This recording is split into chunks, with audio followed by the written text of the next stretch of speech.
group who were most likely to potentially have these side effects here, people in their 20s, there was thought to be about a 1 in 100,000 chance of one of those rare clots, which is the same risk that somebody in their 20s runs from dying in a road accident every 3 months.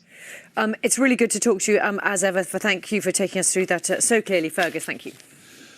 Before we finish at 9:15 today, we'll be speaking about the MasterChef final in a moment, which has been rescheduled. Yes. It's tonight. Is it tonight? Yes. It's tonight. Yes, it's tonight. 3 people left, only 1 winner. No spoilers, don't worry. We'll be discussing with last year's MasterChef winner how very different this series has been, but still a winner to be announced this evening. Yeah. First, though, a last brief look at the headlines wherever you are. Terminal 5 due to a broken down train. A quick look at the weather for you. Well, that's it from me and the team. Do have a lovely morning, won't you? Bye-bye for now.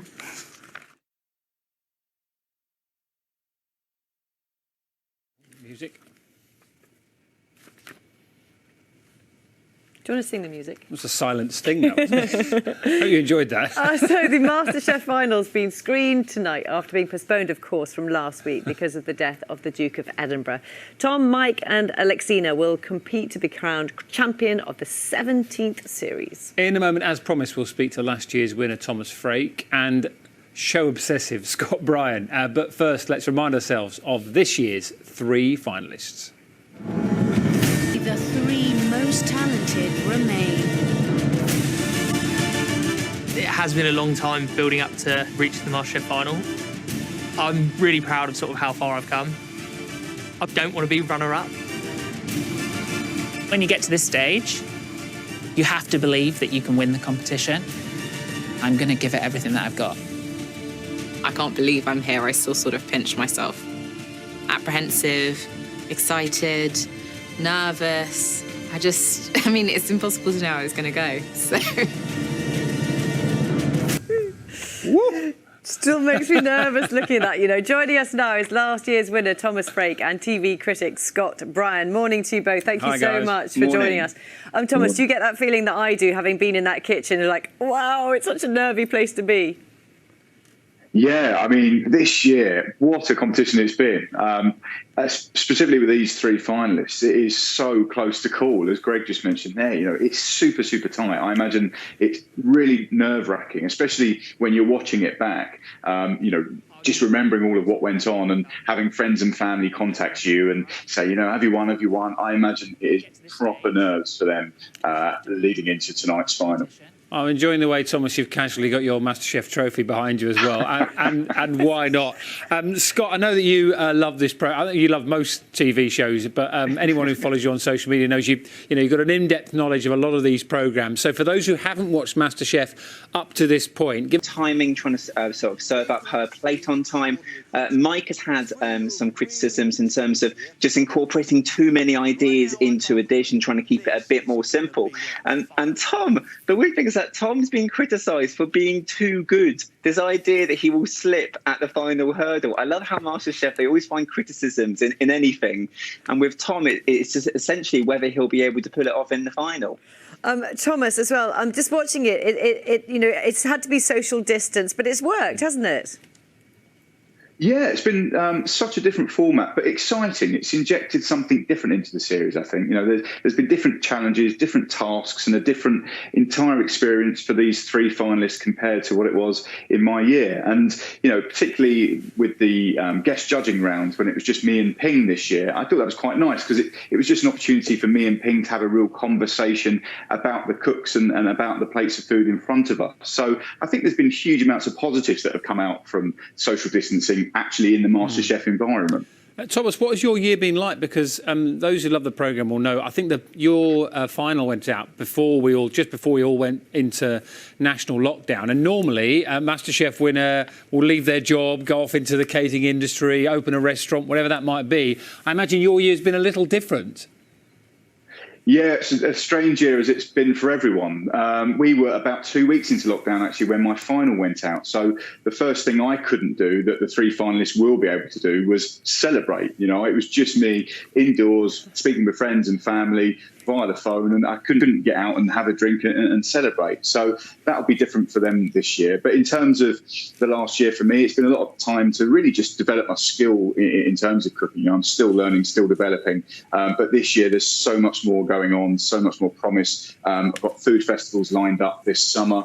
I'm in the process of writing as well for a book, and also looking at potential premises for a project this year as well. So this year is also a year of opportunity. It's just been a pause rather than the end of anything. Scott, I want to talk to you sort of in a general sense about MasterChef as well, because this programme is much loved, isn't it? It is much loved. And I think it's one of those things where it's one of those reality shows that haven't really changed that much, because it really has always been down to people just showing off their flares. And I think it's great where you've seen so many previous contestants launch their own restaurants, have media careers, start TV presenting, because when the nation knows that you're a really good cook, those doors have opened. Thomas, did it change the way you cook? Absolutely. I learned so much throughout that competition, and even just the smallest things. You know, I can't leave anything on the side of a saucepan now because of the episode I did with Tom Kitchen, where making me, you know, bring every single last bit of shallot and carrot down into the sauce. So even little things like that completely changed it. Can I ask you as well, bear in mind we're talking about MasterChef final, I'd like an insight into what a MasterChef winner and what a TV critic has had or is having for breakfast today. So, Scott, we'll start with you. What's breakfast been? What is it? What is it? I mean, it's one of those awful protein shakes, because I'm becoming one of those awful people because the gyms have reopened. Don't judge me, please. No judgment, Scott, just interested. Thomas? Mine's a little bit more naughty than Scott. I'm actually doing a sausage and egg muffin this morning with homemade brown sauce. So, yeah, I won't be going to the gym after that, that's for sure. Scott, I hope you're not offended, but I'm going to go for Thomas's breakfast over yours. If that's no, that's fine. Feel free. I've got no problem with that whatsoever. And Thomas, for all of us cooking at home, any top tips, just really briefly?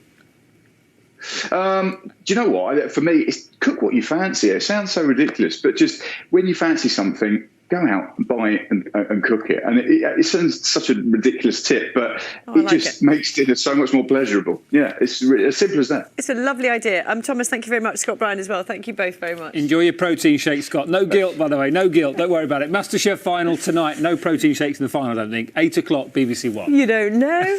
That's all from us. Charlie and Naga will be back from tomorrow. Now it's time for Morning Live. Bye-bye. Thank you both. Coming up. Thomas? Mine's a little bit more naughty than Scott. I'm actually doing a sausage and egg muffin this morning with homemade brown sauce. So, yeah, I won't be going to the gym after that, that's for sure. Scott, really briefly? Do you know what? For me, it's cook what you fancy. It sounds so ridiculous, but just when you fancy something, go out and buy it and cook it. And it sounds such a ridiculous tip, but it makes dinner so much more pleasurable. Yeah. No guilt, by the way. No guilt. Don't worry about it. MasterChef final tonight. No protein shakes in the final, I don't think. 8 o'clock, BBC One. You don't know. And we're joined by the MasterChef finalists ahead of tonight's final. If you haven't been able to get a table booked to eat out, they'll reveal how easy it is to rustle up a restaurant-quality meal at home.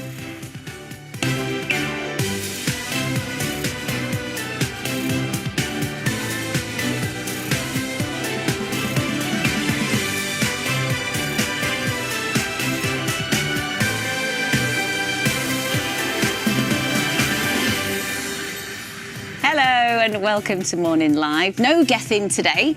He lives in an area affected by the surge testing, but keeping his seat very warm is our Rav. Good morning, Rav. Thanks for being here with me Thanks today. for having me. I can tell you that these sofas are certainly more comfortable than those chairs, no doubt. It's more comfy than this one as well, I'm fuming. Listen, I know Gethin's going to be watching from home as he awaits his results, and we can actually check in on him now. Gethin, good morning. How are you?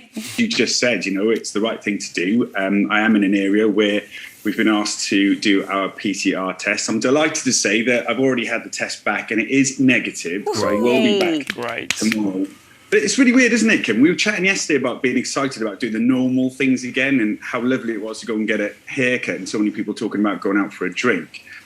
But as Dr. Zand, Dr. Rupi, Dr. Poonen have been saying, we are making some brilliant, positive developments. Following the guidelines, we are so super safe at work. A bit weird watching you from home, but I know you've got a great show ahead.